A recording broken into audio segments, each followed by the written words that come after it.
ನೋಡಿ, ನಿಗಮ ಮಂಡಳಿ ಪ್ರತ್ಯೇಕ. ಆ ನಿಗಮ ಮಂಡಳಿ ಇರುವಂತದ್ದು ನಾವು ಮಾಡಿದ್ದಲ್ಲ. ನಿಗಮ ಮಂಡಳಿ ಭಾರಿ ಹಿಂದಿನಿಂದಲೂ 20-30 ವರ್ಷದಿಂದ ಬೇರೆ ಬೇರೆ ನಿಗಮ, ಈಗ ಬೇರೆ ಬೇರೆ ಅಭಿವೃದ್ಧಿ ನಿಗಮಗಳು ಯಾಕಿರುವಂತದ್ದು, ಆ ಅಭಿವೃದ್ಧಿಗೆ ಬೇಕಾಗಿರುವಂತದ್ದು. ಅದು ಒಂದು ರೀತಿಯಲ್ಲಿ ನಿಮ್ಮ ಯಾವುದೇ ಇದನ್ನು ದೋಚಲಿಕ್ಕಿರುವಂತದ್ದಲ್ಲ.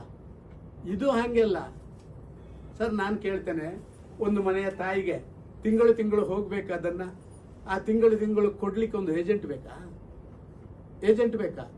ರೆಗ್ಯುಲರ್ ಆಗಿ ಅದು ಹೋಗ್ಬೇಕು. ಪೆನ್ಷನ್ ಬರ್ತಲ್ಲ ಅಧಿಕಾರಿಗಳಿಗೆ, ಮಂತ್ರಿಗಳಿಗೆ, MLAಗಳಿಗೆ, MP ಗಳಿಗೆ. ನಮಗೆ ಪೆನ್ಷನ್ ಬರ್ತದೆ, ಅದಕ್ಕೆ ಯಾರು ಏಜೆಂಟ್ ಇಲ್ಲ. ಆಟೋಮೆಟಿಕ್ ಟೆಕ್ನಾಲಜಿ ಅಷ್ಟು ಚೆನ್ನಾಗಿದೆ, ಆಟೋಮೆಟಿಕ್ ಅವನಿಗೆ ಹೋಗ್ತದೆ. ಅನುಷ್ಠಾನ ನೋಡ್ಲಿಕ್ಕೆ ಯಾರು?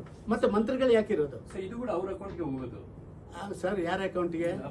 ಇದು ಗ್ಯಾರಂಟಿ ಕೂಡ ಅವ್ರ ಅಕೌಂಟ್ ಅಲ್ಲ, ಗ್ಯಾರಂಟಿಗಳು ಅವರ ಅಕೌಂಟಿಗೆ ಹೋಗೋದು. ಅದನ್ನು ಸೂಪರ್ವಿಷನ್ ಮಾಡಕ್ಕೆ ಅವ್ರು ಬೇಕಾ? ಮಂತ್ರಿಗಳು ಯಾಕೆ ಇರೋದು?